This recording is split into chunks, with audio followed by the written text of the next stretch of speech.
sexenio del presidente Ernesto Zedillo lo marcó la crisis económica, la devaluación del peso y el rescate bancario que benefició a una cúpula empresarial a cambio de sumir a millones de mexicanas y mexicanos en la pobreza. Pero también fue sello del gobierno de Zedillo la represión contra la población. Movimientos sociales, liderazgos de izquierda, grupos insurgentes y civiles y cualquiera que se opusiera a las políticas de su administración.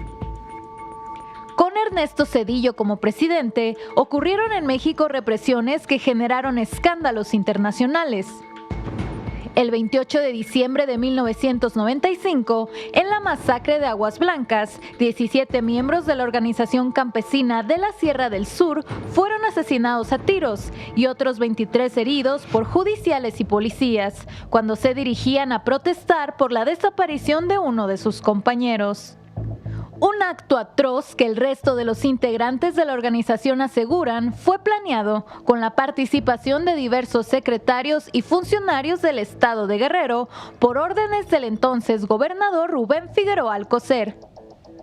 El gobierno estatal intentó acusar a los campesinos de agredir a la policía para justificar lo ocurrido, pero la evidencia desmintió esta versión y 3 meses más tarde, el gobernador Figueroa Alcocer se retiró del cargo, con licencia indefinida y manteniendo su fuero. A pesar de las violaciones graves a los derechos humanos que fueron documentadas, los presuntos responsables continúan gozando de impunidad. La política represiva de Zedillo contó con el apoyo del PAN. El titular de la Procuraduría General de la República fue Antonio Lozano Gracia, pieza clave del grupo de Diego Fernández de Ceballos. Fue resultado de un pacto no escrito. El jefe Diego desapareció en la campaña de 1994 para facilitar la victoria de Ernesto Zedillo, a cambio de posiciones en el gabinete. Esta represión estuvo lejos de ser la única durante el mandato zedillista. 2 años más tarde, en la localidad de Acteal, en el municipio de Chenaló, en la región de los Altos de Chiapas, en el contexto del levantamiento zapatista, en el que las desapariciones y homicidios eran la norma, el 22 de diciembre de 1997, un grupo paramilitar disparó armas de uso exclusivo del ejército contra la organización indígena Las Abejas, mientras el grupo de indígenas tzotziles se encontraba orando en una ermita. La masacre se prolongó por más de 8 horas y dejó 45 muertos, entre estos mujeres embarazadas, niñas y niños, así como 26 heridos graves y víctimas que murieron por heridas con armas punzocortantes o disparos recibidos por la espalda. De nuevo, la administración de Zedillo, a través de su secretario de Gobernación, Emilio Schweifert, intentó deslindar al gobierno federal de su responsabilidad en la matanza, algo que fue desmentido, ya que, como el mismo Schweifert admitió, tuvo conocimiento meses antes del ambiente de violencia en contra de la comunidad de la región. Una omisión que le costó el cargo a Emilio Schweifert. La reparación o reconocimiento de la responsabilidad del gobierno en estos hechos no fue dada por Zedillo, sino hasta 2020, 23 años después de la masacre. En los años siguientes, los ataques en zonas predominantemente indígenas continuaron. La madrugada del 7 de junio de 1998, en el municipio de Ayutla de los Libres, en Guerrero, 10 miembros de la comunidad indígena y un estudiante fueron asesinados por elementos del ejército mexicano en una escuela en la comunidad de El Charco, a donde acudieron para participar en una consulta popular. No estaban armados.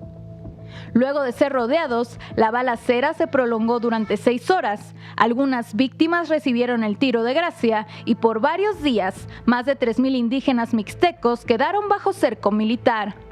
Otro episodio de la guerra de Zedillo contra la población indígena que buscaba su autonomía ocurrió a pocos kilómetros de Acteal, el 10 de junio de 1998, en el municipio de El Bosque, en Chiapas. Más de 1,000 elementos del ejército y de las diversas fuerzas policíacas, acompañados por helicópteros y vehículos artillados, se adentraron y atacaron de madrugada a 3 comunidades, dejando un saldo de 8 pobladores muertos, 53 detenidos y decenas de casas saqueadas. El gobierno argumentó que el operativo fue legal, sin embargo la evidencia apuntó a que la matanza fue una ruptura más del compromiso gubernamental y optar por el uso de la fuerza en lugar del diálogo con la población. El Barzón surgió en 1993 como un movimiento social de agricultores endeudados con los bancos ante las altas tasas de interés y la apertura de las importaciones por el Tratado de Libre Comercio de América del Norte. Inconformidades que con el lema "Debo no niego, pago lo justo" estallaron en fuertes movilizaciones en distintos estados del país, a las que se sumó parte de la clase media afectada por la crisis económica. En la guerra social entre los deudores y la banca, Zedillo tomó el lado de los banqueros, reprimiendo las manifestaciones y promoviendo la ley Zedillo en contra de los deudores para proteger a los bancos y acreedores.